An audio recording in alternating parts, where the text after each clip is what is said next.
And also regarding the publication of the census report, it is a futile exercise. Hence, I fully support the bill with these reservations. Thank you very much. समाज के लोगों को न्याय देने के लिए OBC bill लाया, उसका मैं स्वागत करती हूं तथा महाराष्ट्र के सभी ओबीसी समाज के तरफ से पंतप्रधान जी का आभार व्यक्त करती हूं।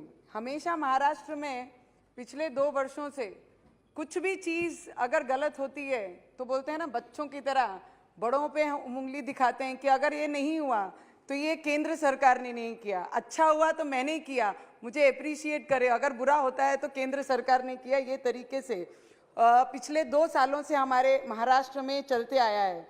और जिस तरीके से ओबीसी समाज के लोगों को आरक्षण नहीं मिल रहा था, परंतु आज केंद्र सरकार द्वारा ऐतिहासिक निर्णय लिया गया और उसकी जितनी प्रशंसा की जाए उतनी ही कम है। और उस बिल के माध्यम से ओबीसी समाज के साथ साथ मराठा और धनगर समाज के लोगों को भी अधिकार और न्याय मिलेगा। महाराष्ट्र के सभी ओबीसी समाज के लोगों को शिक्षण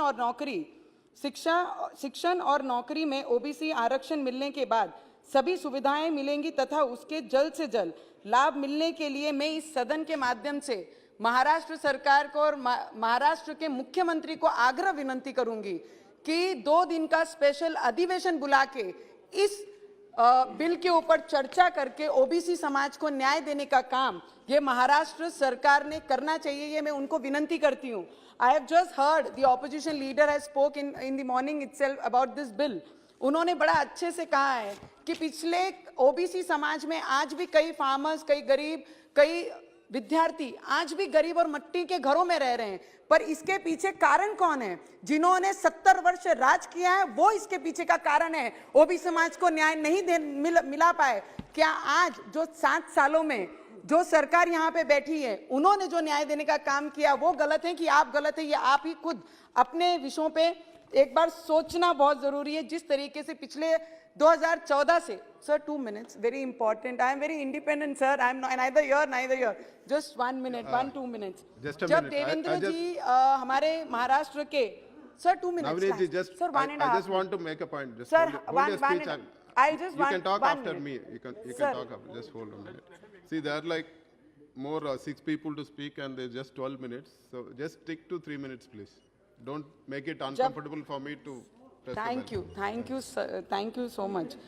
जब देवेंद्र सरकार जी की सरकार, हमारे बीजेपी सरकार जब थी और मुख्यमंत्री देवेंद्र जी थे, उन्होंने एक स्पेशल ओबीसी विभाग बनाया गया था तथा इसके ओबीसी मंत्रालय का दर्जा दिया था। ये पहला ऐसा राज्य है जहां पे आईएएस ऑफिसर नियुक्त किया था। और ओबीसी के लिए जो काम देवेंद्र जी ने किया, कोई भी राज्यों में ऐसा अभी तक मंत्रालय जिसको मंत्रालय का दर्जा मिले, ऐसे कोई भी राज्य में अभी तक नहीं हुआ है। And the other people from my colleagues who sitting in the house this time, जो महाराष्ट्र में आज सरकार चला रहे हैं, उन्होंने बड़ी अच्छी कही है कि सोने की थाली हमारे सामने रख दी है पर ना उसमें अचार है ना खाना है। 32 वर्ष जिन पार्टी के साथ अलायंस में आपने अचार भी खाया, सोने की थाली भी देखी, खाना भी खाया, तब आपको सब चीजें मिल रही थी। मुझे उम्मीद है कि वो सोने की थाली देके फिर हमारे तरफ, ये सरकार के तरफ आएंगे और महाराष्ट्र में फिर ये सरकार के साथ बैठेंगे। ऐसी शिवसेना, और शिवसेना का एक बड़ा अच्छा धोरण है कि बोलते हैं, हमारे मराठी में एक मन है, मैं बताऊंगी, महाराष्ट्रात एक मन बोली जाते कि पोटात काय यानी होटात काय। इसका अर्थ होता है पेट में क्या और होठों पे क्या। ये समझना बहुत कठिन है क्योंकि जिस तरीके से शिवसेना ने अपना स्पीच दिया और बताया ओबीसी के बारे में, तो ओबीसी को न्याय देने के हित में नहीं है, ना ही इनका समर्थन किया। ऐसी ये सरकार है। Sir last 1 minute sir, I just thanks प्रधानमंत्री जी एंड दी मंत्री जी जो यहाँ पर हैं, जिन्होंने ये बिल लाया ओबीसी को न्याय देने के लिए, पिछड़े वर्ग को समझने के लिए। और ऑपोजिशन लीडर ने कहा कि ये आवाज सुनकर, सर लास्ट 30 seconds सर మీరు కూడా తెలుగువాడే నేను కూడా తెలుగువాడే, మీరు చైర్ లో కూర్చొని కాబట్టి నాకు 1 minute ఇవ్వండి, 1 minute। और जिस तरीके से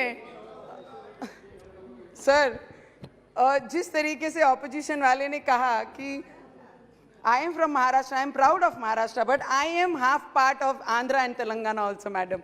But मैं आपको बहुत बहुत दिल से धन्यवाद करूंगी कि ओबीसी की आवाज सुनकर जो अधीररंजन जी ने कहा कि आप